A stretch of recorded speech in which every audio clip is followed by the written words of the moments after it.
In this week's video, we're going to be taking a look at a range of impulse responses and impulse response loaders, what they are, how to use them, and how to get the best out of them. So let's open up Reaper and get started.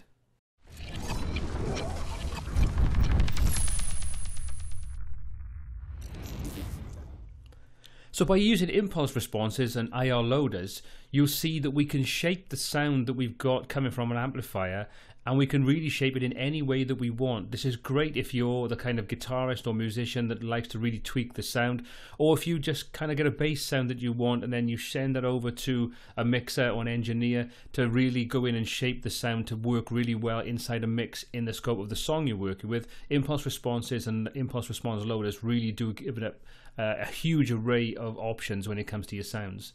So what I'm going to do in this video is I'll give you some links to some IR loaders in the description below, and I'll give you some links to some free impulse responses. Now obviously there are commercial options available, and you're more than welcome to try those out. Places like Rosen Digital and Joey Sturgis have a range of different commercially available impulse responses, so check those out. I'll put the links in the description below.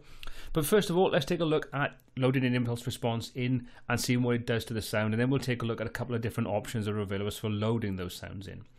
So if we take a look at the channel strip down the bottom, I'm dealing with the right guitar sound, and I've got that soloed out at the moment. So you can see our signal chain is the LePou LE456, and then we've got a re-EQ to sort of shape the sound a little bit.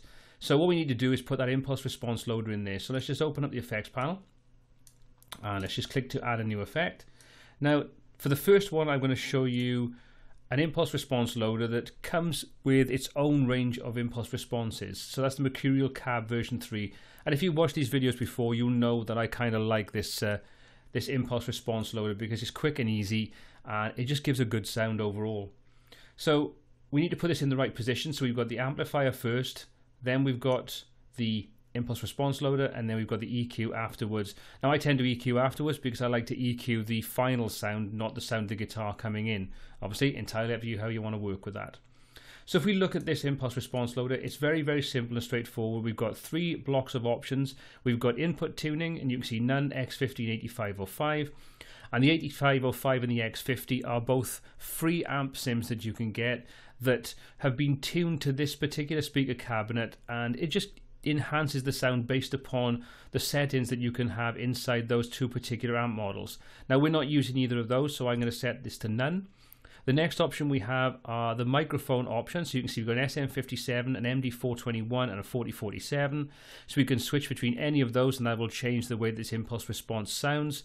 And we can then change the position of the actual microphone in relation to the speaker. So you can see we've got the cap, the edge, or the cone. So we've got a combination of SM57, 421 and 4047, and a combination of cap, edge and cone, so we can tweak the sound to get a range of different tones. Now the other things on here, like the power and more dynamics, the in and out and so on, are specific to this particular impulse response loader, so I'm not going to go into detail with those. Obviously if you use this one, try them out, tweak them, see what they do to the sound you're working with. But let's have a listen now where we specify we're going to use the SM57 on the cap with no input tuning, and we'll listen to the difference before and after with this in it engaged and disabled. So let's just open up the effects panel again, and I'll switch between the 2. So I'll turn this off to start off with so we can hear the sound from just the amplifier on its own, and then I'll engage the Mercuriall Cab.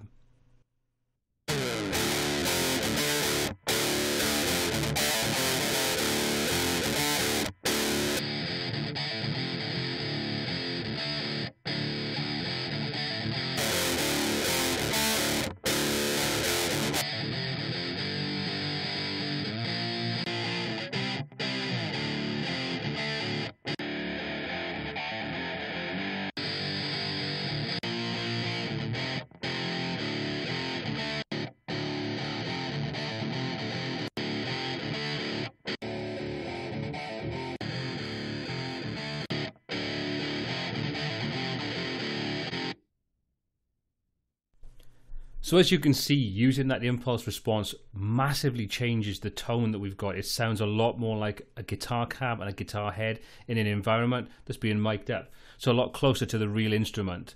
Like I say, the Mercuriall Cab is a simple option that's available.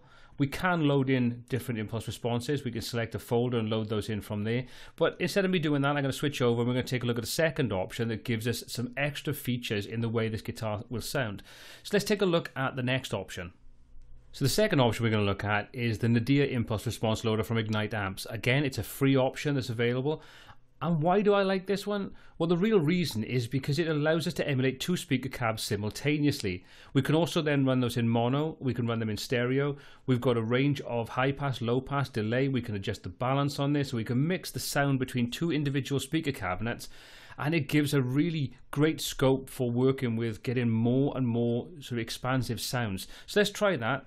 The first thing we're going to need to do is load some impulse responses in, because the Nadir doesn't actually ship with any. So I'm going to go through and load some in now. And doing that is really, really easy. All we need to do is come down to the first speaker cabinet. You can see you've got the folder icon, so I'm going to click on that. And I've downloaded the 7 Deadly Sins Impulse Response Pack. This has hundreds of different impulse responses in there, all completely free. So just for this particular example, let's go through and find something along the lines of a Mesa Boogie. And we'll go for, let's try the God's Cabs one. You can see in there we've got a couple of different qualities. We've got 44.1, 48 and 96. We've also got an Axe FX version of it. So let's just open that up and we'll say, you can see we've got a range of different microphones again. So you've got the MD421, the SM57, SM7B. Let's just choose the SM57 for comparison. And as you can see, again, we've got a whole range of different options in there. So each one of these is a different impulse response. And as you can see, they're normally named to give you some information. So you've got 57 TS 1-inch cone near present 2. So it's giving you some information. It's using SM57, 1-inch from the cone, so on. So let's just open that one up and add that in there. So we've now loaded in the first impulse response. So let's listen to what that sounds like now, where we've got just 1 speaker cabinet and we've got it set up in very much the same way as we did with the Mercurial Cab 3. So let's take a listen.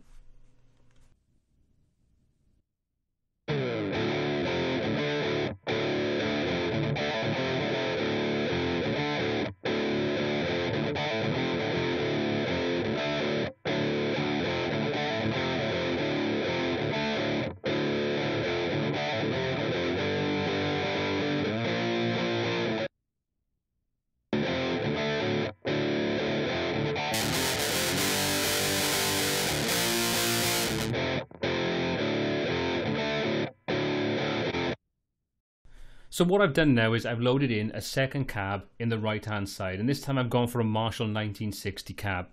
So it's going to have a completely different sound. You'll tend to find it's a little thinner, but we can mix that with the Mesa Boogie's lower end sound. So at the moment, if I play this back, I'm only going to get the sound from the impulse response loaded through the Mesa Boogie on the left hand side, because at the moment the balance is set all to the to the left hand side.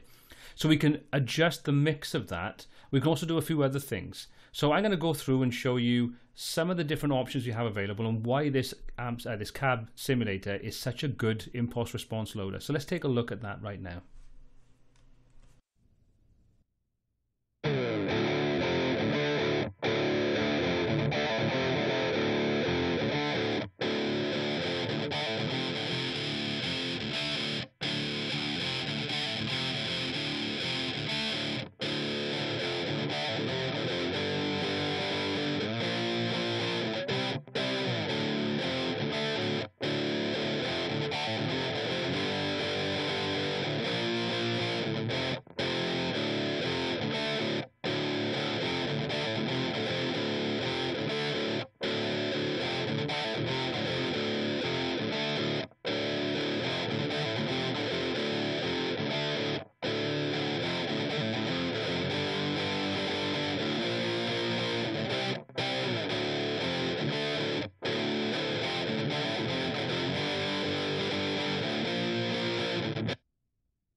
So as you can see, not only can we load in 2 individual cabinet impulse responses, we can also adjust the mix, the balance. We can run them in mono, dual mono, or we can apply them to be stereo to give a nice wide sound. So if you only recorded 1 guitar track and you don't necessarily want to have just a duplicate on a second track, you can use this amp simulator, or this impulse response loader, load in 2 separate cabs and really sound like you've got a much wider soundscape just by recording 1 guitar.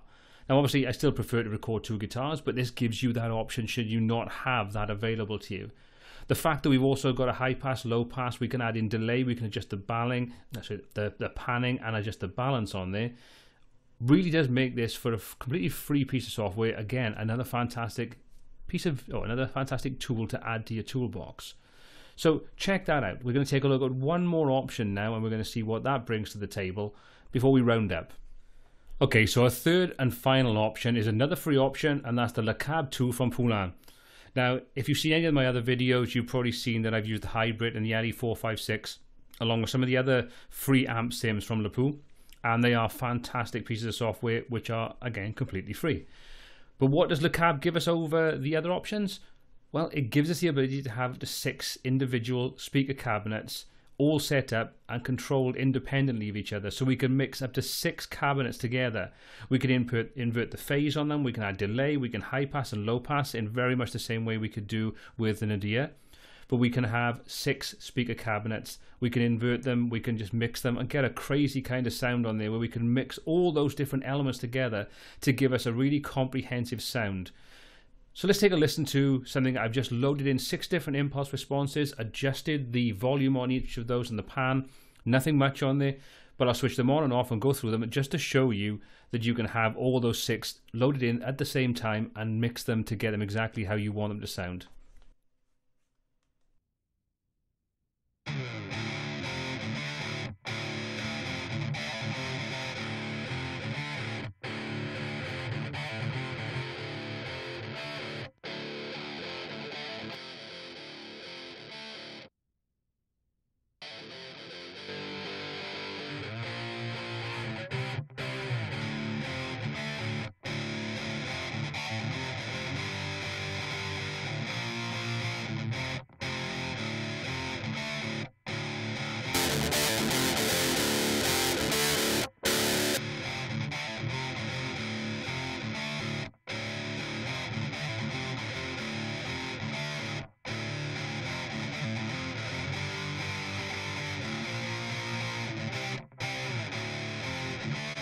So there we go. There's our quick summary of what impulse responses actually do, and 3 examples of impulse response loaders and some free impulse responses, just showing you can go from very, very simple with a Mercuriall cab where you load in 1.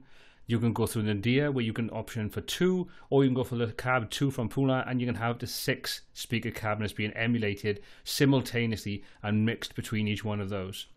Well, I hope you found this useful. I hope it's given you an insight into how you can use impulse responses in your recording sessions.